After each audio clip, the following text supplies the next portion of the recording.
Sup nerds, I'm Tom. I'm Wes. We're going to talk about the spiritual successor to Castles of Burgundy called Castles of Tuscany. Nice.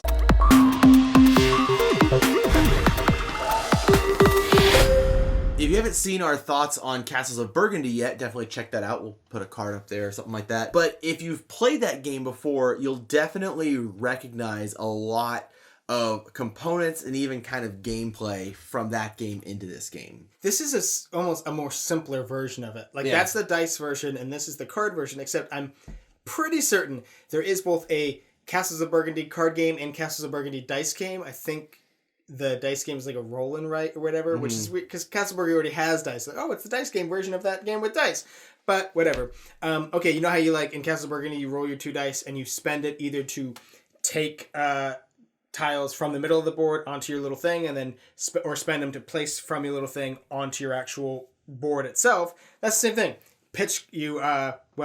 Here you only pitch cards just to play them from your little storage onto your board, but you either draw a tile to your storage, draw cards to your hand, play cards from your hand to play a tile from your storage onto your board, then they score all in different ways. Yeah. And it is cool, they each score in different ways, and all of your little game mats, you can kind of customize how they're set up, but there's definitely some variability in that, and you get points based on, completing a clump. You get points based on how big that clump is, so you going for a bigger clump gets you more points, but it takes more time to do. And then each color also has a special ability when you place it. The dark green lets you place another one for free. The red upgrade your board to make your actions all more powerful. And they all do a slightly different thing where everything is good. You want to get everything, obviously. Even at the beginning of the game, you get to choose one of these little tiles. So you get to upgrade your board initially, right? So every time I draw cards, instead of drawing 2, I draw 3. Or I can store 2 tiles instead of just 1. Or, every time I get a stone, which lets me take an extra action, those are really powerful. I get 2 stone, things like that.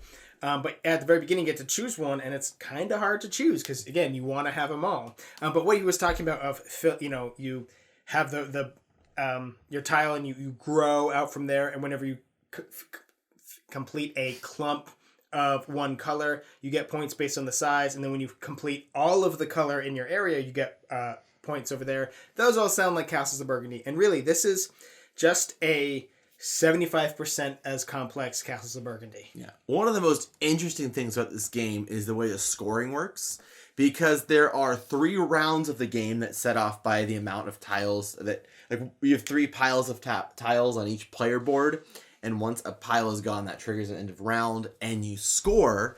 So the whole game you're going up on your green track, but every time you score on the red track wherever your green track is.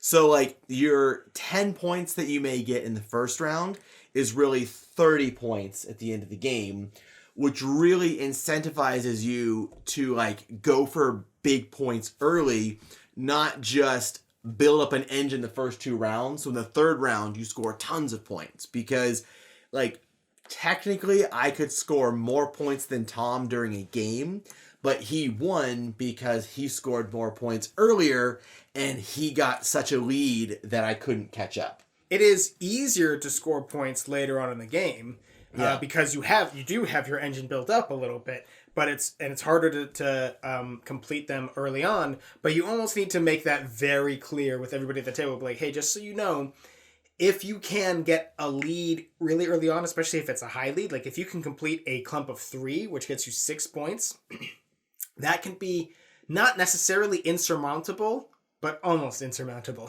And it's probably my biggest complaint with the game is that can lead to a runaway leader, because you do get, when you get that lead early on, and if you haven't caught it by second round, by round 3, it could be almost impossible to get enough points in that round to catch up.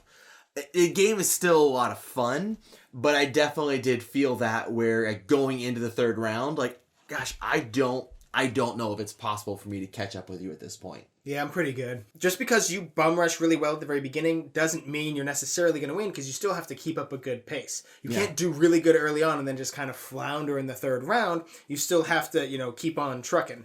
But that complaint aside, there's only one other complaint I do have, and it is the same complaint I've had with every game we've done in this line. We did the last Castles of Burgundy and the Carpe Diem and the Las Vegas one, is the component quality. Now, these boards are actually pretty good, but the cards are like really thin. They're like almost paper thin.